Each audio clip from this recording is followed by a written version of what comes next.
Puji Tuhan, Shalom, Assalamualaikum warahmatullahi wabarakatuh. Om Swastiastu, Namo Buddhaya, salam kebajikan, dan salam cinta damai dari saya, Perianto Zamasi.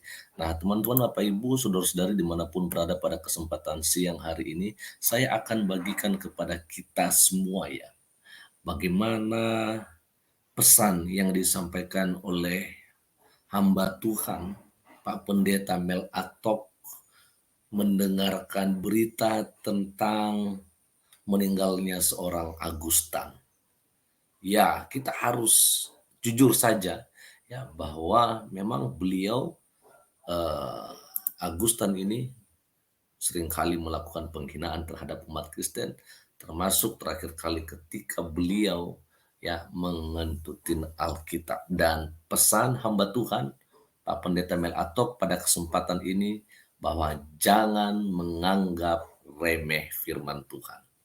Oke teman-teman, Bapak Ibu, pada kesempatan ini langsung saja saya akan mengajak kita untuk melihat bagaimana yang disampaikan oleh hambanya Bapak Pendeta Mel Atok di sini. Dan ini dia, mari kita akan dengarkan bersama. Artinya bahwa orang Kristen sangat menghormati otoritas firman. Yes. Tapi Yesus bilang, perkataanku ini bukan perkataan biasa. Perkataanku itu roh dan hidup, saudara-saudara. Dalam firman itu ada kuasa. Amin. Jangan lihat buku biasa begini. Ini buku yang kalau dibaca kata-katanya ada kuasa luar biasa. Kuasa Allah ada dalam setiap huruf kata kalimat titik koma. Dari Kejadian sampai Wahyu. Dilarang keras, pandang enteng firman Allah. Amen. Bandingkan apa yang saya bilang tadi. Yohanes 6 ayatnya yang ke-63 tentang firman. Makanya Anda yang jarang baca firman, Anda jarang punya kuasa hebat di hidupmu. Karena Anda terlalu remehkan ini.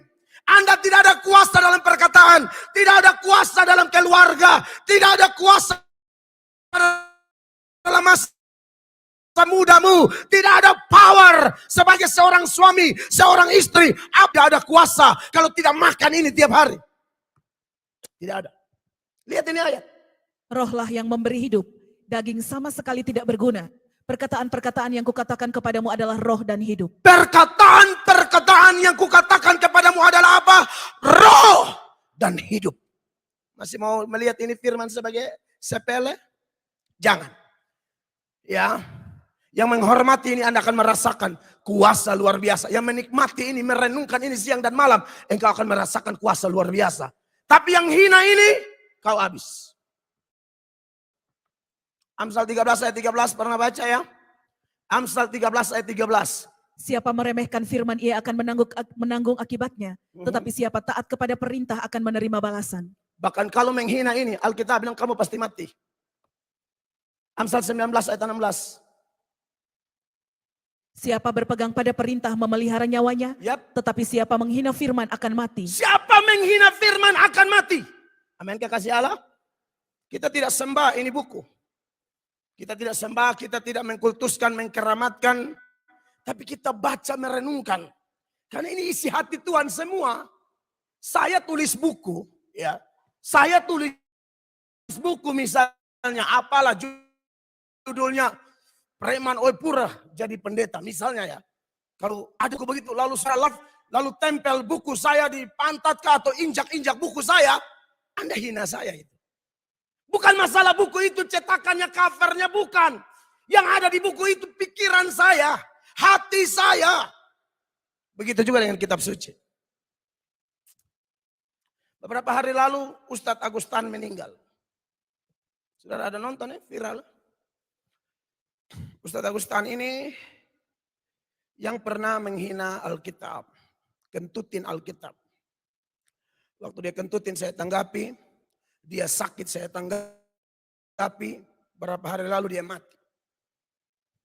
Ini ayat bilang, sebenarnya kalau hina firman tak usah minta mati, pasti mati. Pasti mati. Sekali lagi, kita tidak sembah ini buku. Tapi ini isi hati Allah pencipta langit dan bumi, men. Jadi saudara, bukan kita sembah, tapi pasti Alkitab ini di lemari Anda di tempat terbaik kan. Salah, bukan sembah buku loh, jangan salah. Kita juga tidak yang cium-cium gimana, bukan. Anda taruh di tempat terbaik ini Alkitab. Tidak bisa buang-buang sembaran, duduk, tendes, injak. Jangan coba. Agustan kentul kitab dan minta mati. Dia minta 1 bulan kalau tidak salah ya. Saya kasih ingat lagi videonya, kasih tunjuk Ya, ya. Agustan. Perhatikan ya.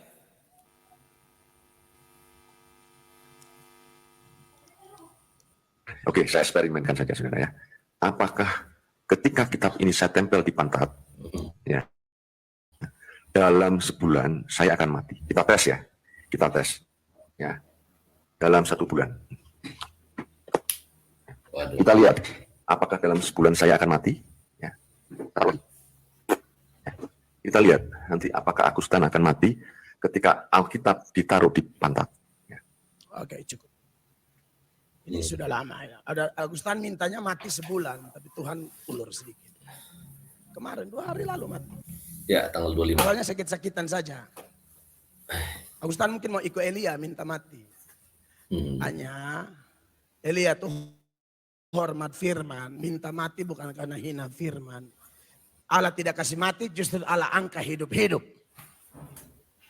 Kalau Agustan minta mati.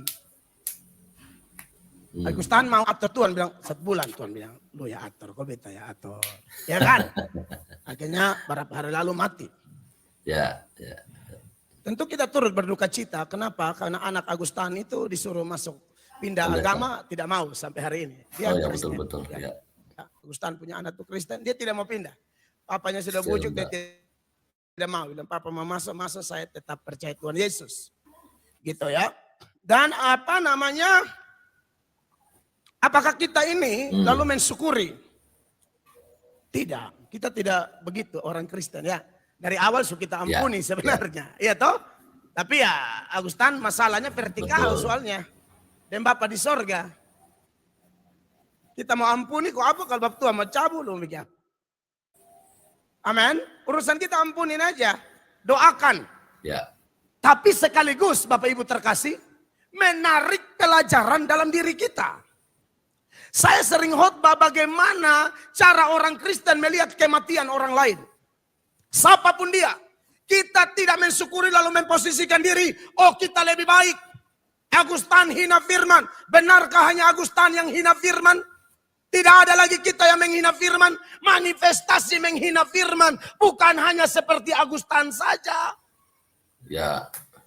Ya. Saudara, mereka menggeser firman dari prioritas tertinggi dalam hidup Anda. Menurut saya, Anda dan saya juga kalau berperilaku begitu, kita hina firman. Betul. Maka dari itu, saudara-saudara, mari kalau lihat kematian orang, seperti yang Tuhan Yesus bilang dalam Lukas 13 mulai ayat 1, toh, cara lihat kematian orang harus begini. Ini cara kita orang Kristen. Apa-apa firman kan? Firman sajikan semua. Apapun yang Anda dan saya alami, semua ada di firman. Perhatikan saja. Pada waktu itu datanglah kepada Yesus beberapa orang membawa kabar tentang orang-orang Galilea yang darahnya dicampurkan Pilatus dengan darah korban yang mereka persembahkan. Ya, terus? Yesus menjawab mereka, sangkamu orang-orang Galilea ini lebih besar dosanya daripada dosa semua orang Galilea yang lain? Karena mereka mengalami nasib itu. Nah, terus ayat 3. Tidak kataku kepadamu, tetapi jikalau kamu tidak bertobat, kamu semua akan binasa atas cara demikian. Iya, jadi lihat kematian orang, mesti tarik. Misalnya Agustan hina Alkitab, lalu minta mati dan sudah mati. Nah, kita bagaimana? Sejauh apa kita menghormati firman? Ya, karena lihat orang mati, kita tarik ke diri, tahu hakimi orang. Ya, betul. Amin, kekasih Allah. Tarik ke diri, kira-kira kita bagaimana nih? Introspeksi lah ya. Lalu Tuhan contohkan lagi orang mati yang lain. Kurang lebih 18 orang yang ditimpa menara itu di Siloam. Bukan Siloam sini ya. Ini yang di sana. Sudah lu kapan kasus di Siloam ya? 4. Atau sangkamu ke-18 orang yang mati ditimpa menara dekat Siloam lebih besar kesalahannya daripada kesalahan semua orang lain yang diam di Yerusalem. Ya, terus? Tidak kataku kepadamu, tetapi jikalau kamu tidak bertobat, kamu semua akan binasa atas cara demikian. Tidak kataku, kalau kamu orang mati, duduk di tempat melayat, langsung tarik ke diri. Aduh, sekarang giliran dia. Saya lagi tunggu nomor antrian. Kapan giliran saya? Bagaimana? Saya sudah siap atau belum? Bagaimana? Di hidup ini Tuhan masih nomor satu kah? Firman Allah masih nomor satu kah? Atau Tuhan dan firmannya tergeser dari hidup kita? Bertobat! Amin, Bapak Ibu terkasih. Itu cara kita melihat musibah orang lain. Sekalipun dia membenci dan menghina Kristen. Jadi saudara-saudara, firman adalah yang tertinggi. Ya. Dan kemudian hal lain yang merupakan hal keenam yang terakhir dari keagungan darah di dalam 1 Timotius 3:16 itu dikatakan diangkat dalam kemuliaan. Ini begitu penting bagi saya dan saudara. Mengapa?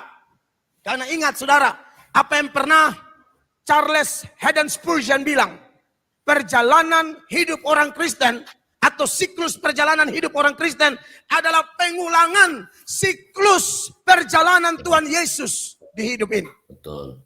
Yesus lahir menderita, bahkan mati, tapi kemudian dia bangkit dan naik ke sorga, dimuliakan. Hal yang sama saya dan saudara akan alami.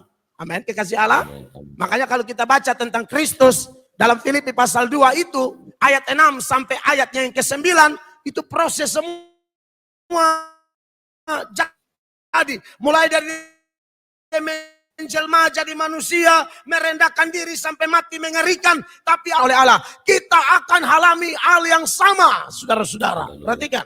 Yang walaupun dalam rupa Allah tidak menganggap kesetaraan dengan Allah itu sebagai milik yang harus dipertahankan. Betul.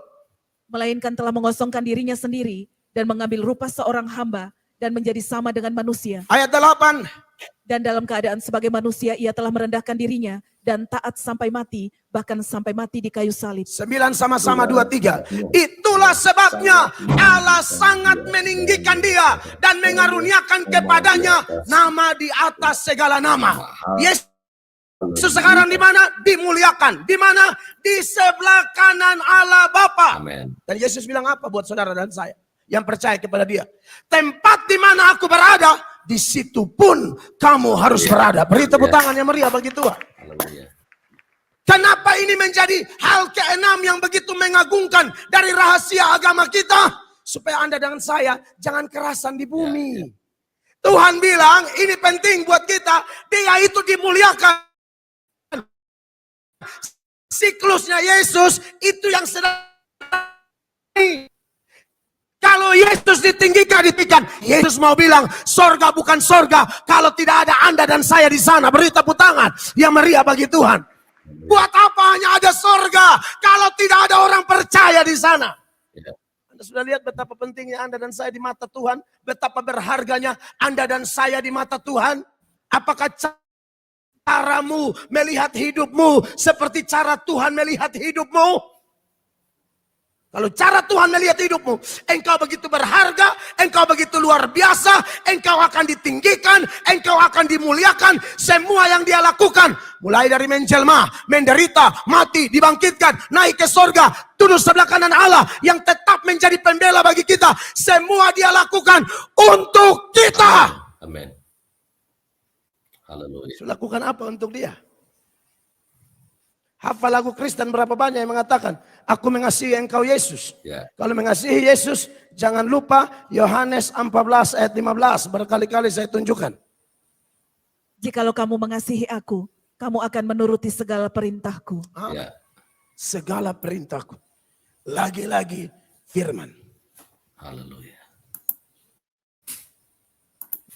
Oke ya, dan itu teman-temannya pesan yang sangat luar biasa lewat firman Tuhan yang disampaikan oleh hamba Tuhan ya, Pak Pendeta Mel Atok, yang saya lihat ini begitu luar biasa hambanya, bersuka cita, menggebu-gebu ya semangatnya dalam melakukan pekerjaan Tuhan, yang saya pikir juga beliau ini masih muda lah.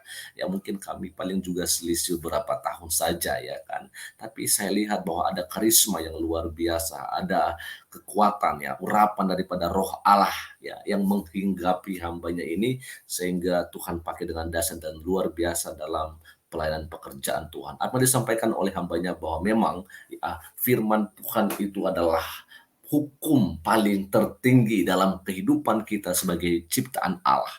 Artinya bahwa ya dengan firman Tuhan kita boleh ya melakukan segala sesuatu apapun di dalam dunia ini, karena firman Tuhan itu ya dan amin, dan perkataan Tuhan itu ya dan amin dalam kehidupan kita, dan itulah yang akan terus menjadi pedoman dasar hidup kita, yaitu firman Allah. Sebab itu kita jangan pernah menganggap remeh firman Tuhan, apalagi menghina firman Tuhan, karena kita minta ataupun tidak meminta, kematian itu pasti akan menjemput kita. Sekian saja untuk siang hari ini, dan Tuhan Yesus memberkati kita semua. Shalom. Assalamualaikum warahmatullahi wabarakatuh. Om Swastiastu, Namo Buddhaya. Salam kebajikan dan salam cinta damai dari saya, Priyanto Zamasi.